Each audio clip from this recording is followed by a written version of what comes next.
दोस्तों सितंबर 16 को iOS 18 का जो अपडेट है वो सपोर्टेड डिवाइसेस के लिए आने वाला है। ऐसे में अगर आपका डिवाइस भी सपोर्टेड है और आप अपने आईफोन में iOS 18 का अपडेट करना चाहते हैं तो अभी के अभी आप अपने आईफोन में कुछ सेटिंग्स कर लें और अपने आईफोन को उस तरह से प्रिपेयर कर ले कि iOS 18 आप अपने आईफोन में इंस्टॉल कर पाए। तो अपने आईफोन में iOS 18 को इंस्टॉल करने के लिए जो प्रिपरेशन है वो कैसे करना है आज के इस वीडियो में हम यही सीखेंगे। दोस्तों मैं हूं अभिषेक और आप देख रहे हैं अभी टेकी। तो चलिए हम आगे बढ़ते हैं वीडियो में और जानते हैं कि iOS 18 के लिए अपने आईफोन को प्रिपेयर कैसे करना है ताकि हमें ग्रीन स्क्रीन इश्यूज या फिर जैसे मैंने iOS 18 का बीटा इंस्टॉल किया था उस टाइम मेरे स्क्रीन का जो इशू था, मेरा आईफोन का स्क्रीन जो है वो व्हाइट हो गया था और जिसके लिए मुझे 40,000 रुपए देने पड़े थे, वो सारी चीजें आपको फेस ना करनी पड़े। तो बिना देरी किए चलिए वीडियो में आगे बढ़ते हैं। दोस्तों हम सबसे पहले बात करते हैं कि कौन कौन से डिवाइसेस में iOS 18 का अपडेट सपोर्टेड है। तो सबसे पहले जो भी डिवाइसेस यहाँ पे iOS 17 पे अपडेट हुए हैं, मतलब जिनमें भी iOS 17 का अपडेट आया है वो सारे डिवाइसेस सपोर्टेड है। जैसे कि iPhone SE सेकंड जनरेशन और लेटर, iPhone XR,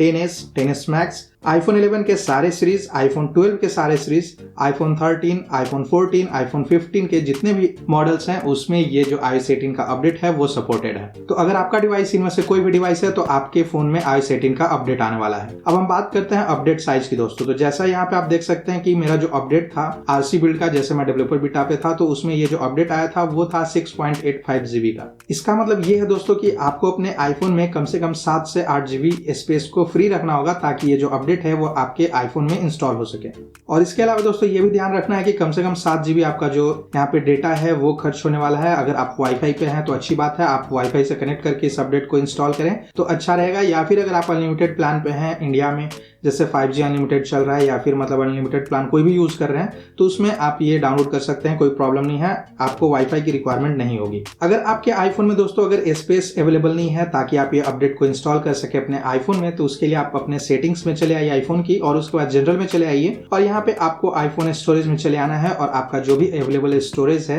वो आपको यहाँ पे दिख जाएगा। अगर आपके आईफोन में स्पेस कम है, आप थोड़ा स्पेस फ्री अप करना चाहते हैं ताकि ये जो अपडेट है आसानी से आपके आईफोन में इंस्टॉल हो सके, तो उसके लिए मैं आपको रिकमेंड करूंगा कि ये जो ऑफलोड अनयूज्ड एप्स का जो ऑप्शन है उसे आप यहाँ पे यूज करिए। तो जैसे ही आप इनेबल करेंगे यहाँ पे कोई भी एप्लीकेशन जो आप यूज नहीं कर रहे हैं वो खुद ब खुद यहाँ पे डिलीट हो जाएगा। और घबराने की बात नहीं है, डिलीट तो होगा लेकिन आपका जो डेटा है वो उसका आपके फोन में रहेगा, सिर्फ और सिर्फ एप्लीकेशन अनइंस्टॉल होगा। जैसे मैं बात करूँ जीमेल की, तो जीमेल में आप देख सकते हैं यहाँ पे ऑफलोड ऐप का ऑप्शन मुझे दिख रहा है, जो कि ऐप की साइज यहाँ पे 522.3 MB है और डॉक्यूमेंट्स एंड डेटा मात्र मेरा 1 MB का है। तो मैं अगर ऑफलोड ऐप कर देता हूँ तो उसके बाद क्या होगा कि ये जो ऐप है वो डिलीट हो जाएगा। मैं फिर से चाहूँ तो इसे इंस्टॉल कर सकता हूँ लेकिन इसका जो डेटा है वो मेरे फोन में रहेगा ही रहेगा। तो मैं ऑफलोड ऐप कर देता हूँ यहाँ पे और जैसे ही ऑफलोड ऐप करूंगा आप देख सकते हैं कि मेरा जो वो स्पेस था वो कम हो गया वहां पे और मुझे रीइंस्टॉल ऐप का यहाँ पे ऑप्शन देखने को मिल रहा है। तो इस तरह से आप ऑफलोड ऐप करके अपने स्पेस को यहाँ पे फ्री अप कर सकते हैं, आईफोन के स्पेस को बढ़ा सकते हैं ताकि आप अपने अपडेट को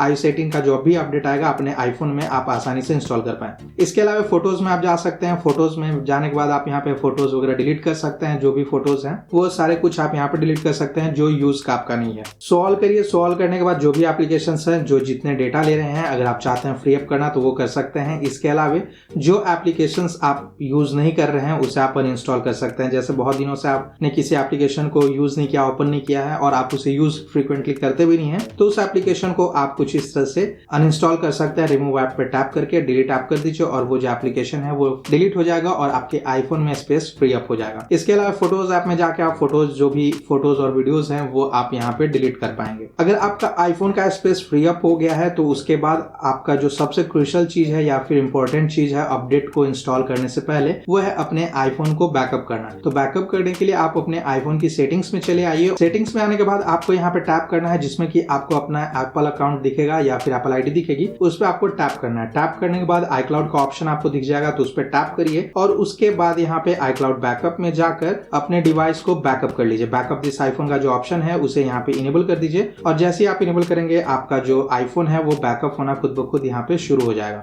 ध्यान रहे दोस्तों कि अपडेट को इंस्टॉल करने से पहले ये जो बैकअप है वो कंप्लीट हो जाए, आप इसे कैंसिल मत करिएगा ताकि अगर इन केस आपने iOS 18 को इंस्टॉल किया और वो अच्छे से वर्क नहीं कर रहा है और आपको रोल बैक करना है पिछले वर्जन पे iOS 17 पे आना है, तो आपका कोई भी डेटा वगैरह वहां पे डिलीट ना हो, उसके लिए जो बैकअप का ऑप्शन है वो काफी जरूरी है। इसके अलावा दोस्तों आप अपने आईफोन का बैकअप iTunes की मदद से अपने पीसी में कर सकते हैं, या फिर अगर मैक है तो फाइंडर की मदद से आप अपने आईफोन को बैकअप कर सकते हैं। आई बटन पे आप क्लिक करके बैकअप करने का जो ट्यूटोरियल मैंने बनाया है वो आप चेक कर सकते हैं और आसानी से अपने आईफोन को बैकअप कर पाएंगे। इसके अलावा दोस्तों अगर आपके पास iCloud में स्पेस नहीं है, स्पेस की कमी है आपके पास, तो आप एक और चीज यहाँ पे फ्री में यूज कर सकते हैं। वो है आपको कि जनरल में जाना है और जनरल में जाने के बाद आपको स्क्रॉल करके नीचे आना है ट्रांसफर और रिसेट आईफोन, इस पे टैप करिए और उसके बाद यहाँ पे प्रीपेयर फॉर न्यू आईफोन का जो ऑप्शन है उस पे गेट स्टार्टेड पे टैप करिए। और उसके बाद क्या है कि ये जो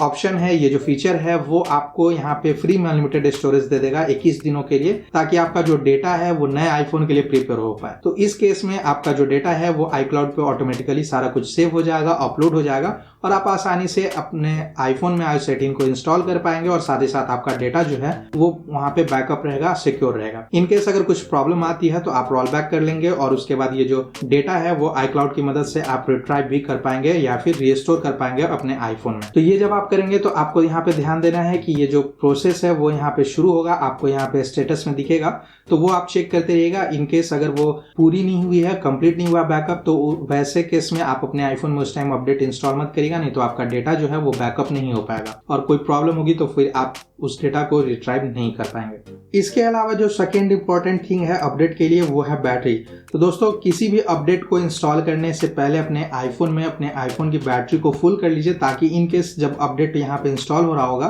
तो उस समय आपका जो फोन है वो यहाँ पे डिस्चार्ज ना हो जाए और आपका फोन बीच प्रोसेस में यहाँ पे बंद ना हो जाए। अगर ऐसा होता है तो आपका जो आईफोन है उसके सॉफ्टवेयर करप्ट कर सकते हैं, क्रैश कर सकते हैं और आपका जो आईफोन है वो उसके डेटा वगैरह सारा कुछ आपका वहां पे खत्म हो जाएगा, क्योंकि आपको फिर से वहां पे सॉफ्टवेयर को फ्लैश करना होगा, आपको और प्रोसेस इसमें करने होंगे। तो इसलिए मैं रेकमेंड करूंगा कि अपने बैटरी को एटलीस्ट 80% अपने आईफोन को चार्ज करके उसके बाद ही अपडेट को इंस्टॉल करिएगा। ऐसा नहीं कि आपने अपने आईफोन को चार्ज में लगा लिया और उसके बाद फिर आप अपडेट कर रहे हैं, तो यहाँ पे आपको स्पेस की जरूरत पड़ेगी, साथ साथ बैटरी की जरूरत पड़ेगी। इसके अलावा दोस्तों अगर आपका यहाँ पे जनरल में आप जाते हैं और उसके बाद सॉफ्टवेयर अपडेट में जाते हैं और आपको यहाँ पे सॉफ्टवेयर अपडेट नहीं दिख रहा है इनकेस, तो हो सकता है कि आपने बीटा अपडेट्स को यहाँ पे इंस्टॉल करके रखा हुआ होगा और RC बिल्ड आपके आईफोन में पहले से इंस्टॉल हो गया होगा। तो उसके लिए मैं रेकमेंड करूंगा कि कोई भी यहाँ पे बीटा अपडेट्स है उसे ऑफ कर दीजिए और उसके बाद फिर यहाँ पे अपडेट्स को चेक करिए, तो आपके आईफोन में यहाँ पे अपडेट्स शो होना शुरू हो जाएंगे 16 सितंबर के बाद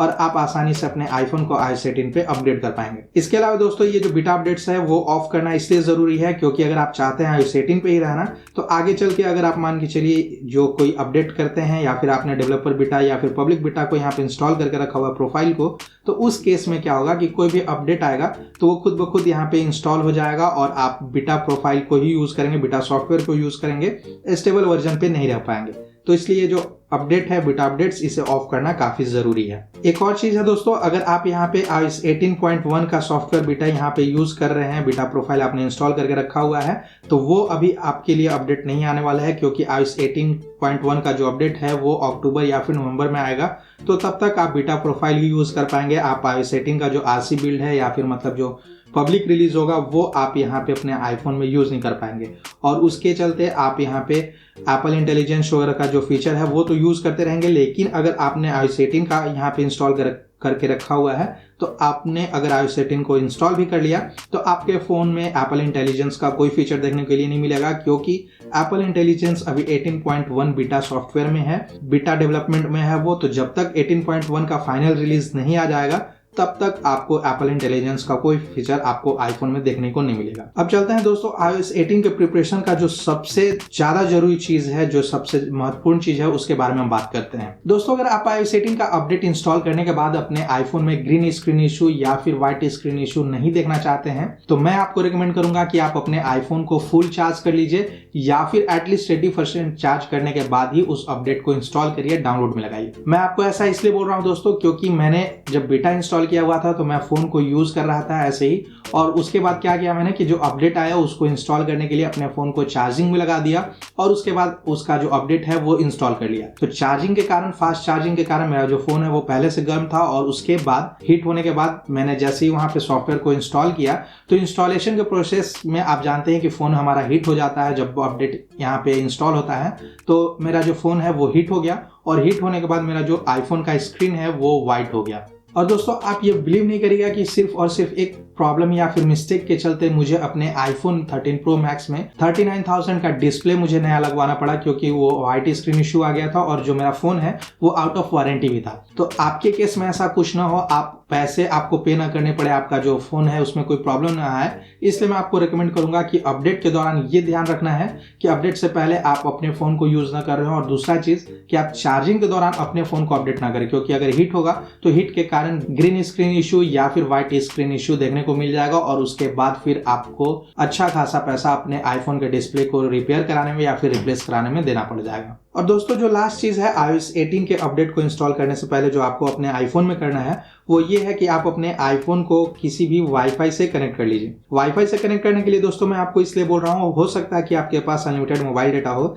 लेकिन वाईफाई से कनेक्ट करना इसलिए जरूरी होता है क्योंकि मोबाइल डेटा में कभी क्या होता है कि कॉल आ रही हो या फिर कुछ भी, तो उस टाइम में भी चांसेस हैं कि आपका इंटरनेट कनेक्शन इंटरप्ट हो जाए और कोई एक दो फाइल्स वहां पे मिस कर जाए डाउनलोड करने में, या फिर मतलब कुछ प्रॉब्लम आ जाए। इसलिए मैं रेकमेंड करूंगा कि आप स्टेबल वाईफाई कनेक्शन को यहाँ पे कनेक्ट कर ले अपने आईफोन में, और उसके बाद इस अपडेट को इंस्टॉल करने की कोशिश करें। उससे होगा क्या कि आपके जो फाइल है वो स्मूथली डाउनलोड होंगे और कोई भी फाइल वहां पे मिस नहीं होगा, ताकि आगे चल के कोई प्रॉब्लम हमें ना हो। दोस्तों अगर आपको अपडेट सॉफ्टवेयर अपडेट में जाने के बाद आपको यहाँ पे अपडेट नहीं दिख रहा है, तो मैं आपको रिकमेंड करूंगा कि आप अपने फोन को आईट्यून्स की मदद से कनेक्ट कर लें या फिर मतलब फाइंडर में कनेक्ट कर लें, और उसके बाद वहां पे सॉफ्टवेयर अपडेट आपको दिख जाएगा, तो वहां से सॉफ्टवेयर अपडेट कर लीजिए अपने सिस्टम को इंटरनेट से कनेक्ट करके। एक वो भी तरीका है, अगर इन केस आपको यहाँ पे ओवर द एयर अपडेट देखने को अपने आईफोन में नहीं मिलता है तो ये चीज आप कर सकते हैं। तो दोस्तों इन सारे स्टेप्स को फॉलो करके आप अपने आईफोन में बिना किसी प्रॉब्लम के iOS 18 का अपडेट इंस्टॉल कर पाएंगे और साथ ही साथ iOS 18 का मजा ले पाएंगे। दोस्तों मैं उम्मीद करता हूँ ये वीडियो आपको अच्छी